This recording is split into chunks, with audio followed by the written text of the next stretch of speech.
A lot of you have probably seen the great news, but in case you haven't, several UK grassroots football clubs are banning those ridiculous mini shinpads. It's about damn time. And this is because of rising concerns about player safety while wearing them. Surprise, surprise. But if anything, I'm quite surprised of how long it's taken for football clubs to start clamping down on them. And note, I said it's the football clubs and not the FA themselves. The FA rules state that it's actually compulsory to wear shin pads, but there's actually no regulations towards the size or the materials for shin pads.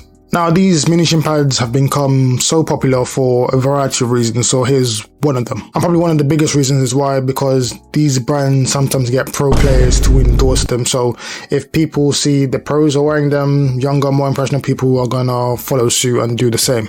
And another reason points to like a flaw in maybe the design of modern shin pads, or maybe just a lack of education around modern shin pads in general. Now, one of the biggest things as to why players are opting to wear these mini shin pads instead of like regular ones is because they often complain about how regular shin pads are uncomfortable or they restrict movement. So players want something that's just lightweight, comfortable, and feels like nothing is there. And to be fair, nothing might as well be there.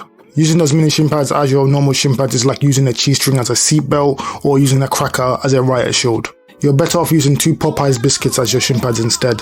Please don't actually do that. But all in all, the biggest thing or the biggest problem with these mini or micro shin pads, whatever people are going to call them, some people even say Tic Tacs, but the biggest problem is that they are actually unsafe to use. Like literally, they are unsafe.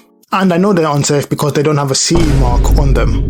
Say what? So on any kind of safe shin pad to wear, you will find a CE marking somewhere. And what that marking means certifies that these shin pads have been tested and meet the highest enough safety requirements according to EU regulations. The FA even put a statement out on their grassroots website about this as well. And a lot of you may not know this, but shin pads actually qualify as second grade PPE, and I'm not talking about 7-year-olds wearing face masks. So that just basically means that the shin pads need to be proven to be safe against a range of things, and that's done through some testing. Now, if you look on your shin pads again, there should be some EN number with a code. And that code should read 130612009. And these are the standard tests that shin pads need to go through to be seen as safe to use. These tests include a blunt impact test, a stud impact test, some chemical testing, and an ergonomic test for comfort and fit. If these shin pads do not have these markings, then they are 100% not safe to use. Now, some of you are probably upset that your club has banned them and now you can't have the low sock trait, or you look less drippy when you play, or you have less aura when you play, or whatever superficial reasoning that you have. So here are some alternatives which are actually safe to use, lightweight, comfortable, and don't restrict any movement. So firstly is the Smart Armor Pro S1 shin pads, which are probably the most unique, innovative, and scientifically advanced shin pads that are currently on the market. And don't let looks deceive you, shin pads don't need to be stiff for them to be protective. I've got a full review of these on my channel, so check that out as well. And the other one that I use sometimes are the Target Football Smart shin pads, which actually track your match stats to help you improve. And there's links to both of those shin pads in the description.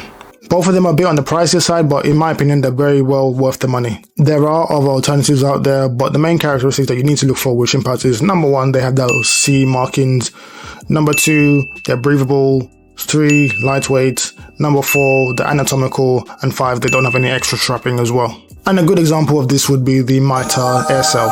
And another thing I think I need to bring up is, just because pros wear them, that does not mean that you should do as well. Because if they get injured wearing them, they have probably some of the best doctors and medical care in the world that can help them recover and rehabilitate. You may not have that. So you could be spending a few hours in agony at A&E waiting to be seen. Personally, I'm really tired of seeing these mini shin pads. They're a really gimmicky and ineffective way to circumvent a rule. So hopefully more clubs across not just the country but around the world ban them as well, and hopefully like governing bodies such as FIFA, UEFA, whatever it is, do more to actually regulate the shape of shin pads to ensure player safety. Because if something as gimmicky as this can be sold, how long is it until we see brands now selling pre-cut socks like the way Bellingham cuts holes in his socks? Thanks for watching, see you next time.